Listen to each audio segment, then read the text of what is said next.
Greetings, Ian from Artie Ho here. Welcome to another classic album review, where we look at those albums that are classic for the listener and albums that sort of inspired many bands. And we've got one of them albums today. We're talking of a band called Joy Division. Now, Joy Division were a band formed in Salford, which is just outside Manchester, in 1976, and the band consisted of Iain Curtis, guitarist, keyboardist Bernard Summer, bassist Peter Hook, and drummer Stephen Morris. It was Sumner and Hook that formed the band after they'd been to a Sex Pistols gig, and they thought, hello, we'll like this, we'll have a go ourselves. So while those first recordings of Joy Division were influenced by early punk, they soon developed a sparse sound and style that made them one of the pioneers of the post-punk movement. In 1978 they released an EP called The Ideal for Living, and it drew the attention of Manchester TV personality Tony Wilson, a man who brought us many bands, and he signed them to his independent label Factory Records. So their debut album is this one, Unknown Pleasures, and it was released on the 15th of June 1979 by Factory Records, of course.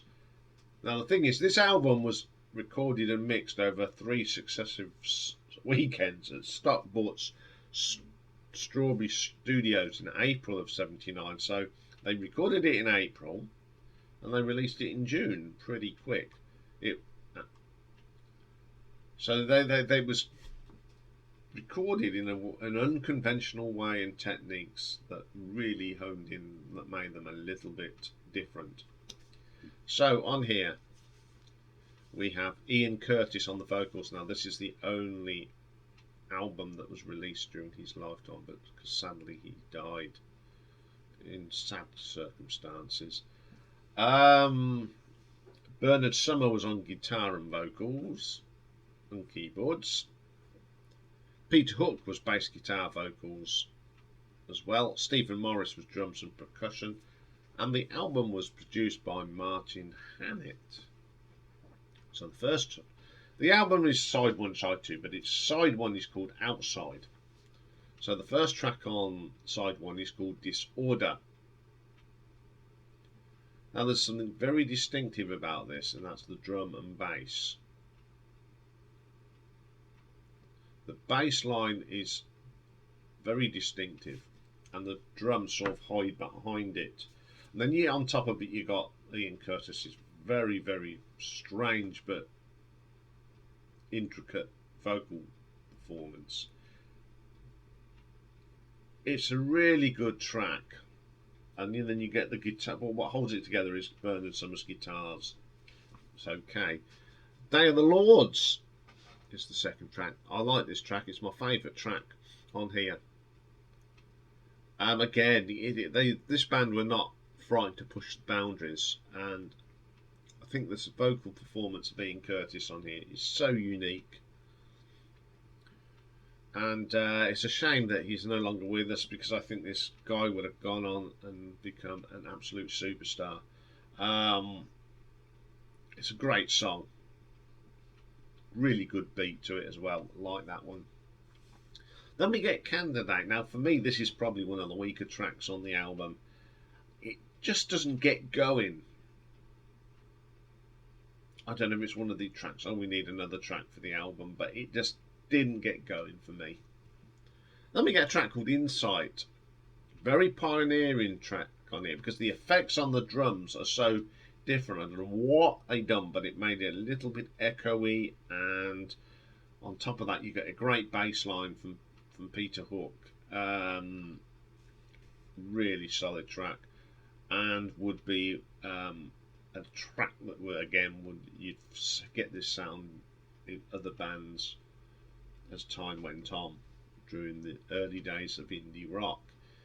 Then we get a track called New Dawn Fades. Very strong track.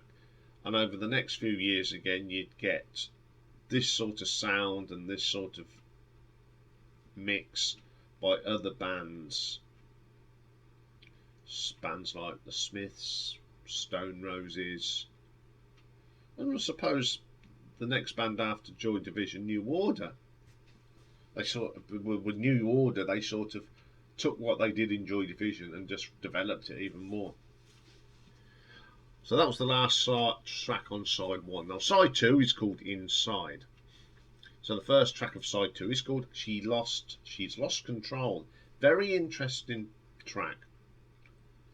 Now, what I like about this start you would hear on albums, very early stuff by the Human League and Ultravox and the Buzzcocks. Well, they also had this start to some of their tracks. It's a really good track. Really hooks you into the sound. Shadowplay, bass line again, Peter Hook, very, very influential bass player. And what I like about this is some of the drum work here from Stephen Morris. Solid drums, and the cymbal work, his touch on the cymbal really adds to it. You've got some great riffs from Bernard, some coming through as well. I love the next track as well, Wilderness. The interplay here between Peter Hook and Stephen Morris, absolutely brilliant. Very tight, excellent track. Then we get Interzone. Now this is the song that's actually sung by Peter Hook. It's a really good punk song going back to their early day, that early stuff on the EP type thing. It's a great track, really strong track. And then the last track is called I Remember Nothing. Now this is a very atmospheric track. The use of the keyboards and the bass was so eerie. And then you've got Ian Curtis's great vocal, probably his best vocal on this album, and probably his best ever vocal. It's a terrific track. So, what did the critics think of this when it came out? Well, Melody Maker called Unknown Pleasures an opaque manifesto and musically described as Gary Glitter meets the Velvet Underground. Interesting combination. And reviewer John Savage declares, in brackets, leaving the 20th century is difficult. Most people prefer to go back and be nostalgic. Oh boy, Joy Division at least set a course in the present with the contrails of the future. Perhaps you can't ask for much more. Indeed, Unknown Pleasures may be one of the best white English debut albums. Max Bell of the NME qualified the recording as extraordinary writing without trying to baffle or overreach itself.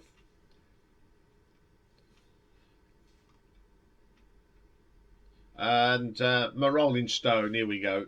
Michael Gilmore described the album as having a doleful and deep toned sound that often suggests an elaborate version of the Velvet Underground or an orderly Public Image Limited. They've never been really good at. If it's outside the box, they're not very good at giving him proper reviews because they just go all funny. So how did it do in the charts? Well, it got to number 1 in the New Zealand charts, 71 over here. And when it was re-released again in 2019, it managed to get to number 5 in the UK. So on its re-release, people really was a bit affectionate about it. But over the years, it has sort of become a bit of an iconic album. I mean, it got a gold disc here in the UK and New Zealand and Italy. In 1994, John Savage described it as the definitive northern Gothic statement of guilt-ridden, romantic, claustrophobic work. And All Music reviewed it, saying, described Unknown's Pleasures as an all emotional, all theatrical, all perfect, one of the best albums ever. Even Robert Christie said that it was Curtis's passionate gravity that makes the clumsy, disquieting music so convincing. So this is like over the years, All Music have gave it 5 stars out of 5. Christian Records Guide an A-. Encyclopedia of Popular Music 5 out of 5. NME 10 out of 10. Pitchfork 10 out of 10. Q 5 out of 5 stars. The Rolling Stone Album Guide 5 out of 5 stars. Select 5 out of 5. Spin Alternative Record Guide 9 out of 10, and Uncut 5. So it is the most influential album. In my opinion, it is probably the most important post-punk indie record to be ever put out. If it weren't for that, we wouldn't have had probably the Smiths, Stone Roses, New Order, definitely, because it was the band that come over it. I think what made this groundbreaking was the techniques used with the bass and the drums. Very melodic, very skillful. It is a very important album in music history. So I'm going to give this one an RTO ranking of 8.5. So there we go. That's all for today, folks. We'll be back tomorrow, and tomorrow is Ladies' Day on the channel. The last Tuesday of every month, we dedicate the whole day to ladies' music, and tomorrow we're going from one end to the other. First off, we're doing an album ranking of a band from America that were very big when they first come out. A lot of success during the 80s with that 80s rock sound, and that's Vixen. And then retro ranking tomorrow is dedicated to one of a national treasure here in the UK, the lady that sang 3 Bond themes. We're talking about Dame Shirley Bassey, one of the greatest singers that this country has ever produced. So I'll be picking 10 of my favourite songs by Shirley Bassey. So that's all for tomorrow. So have a good day, everyone. The sun's out. It's cold, but the sun's out, which is the most important thing. So I'll see you all tomorrow. Bye for now.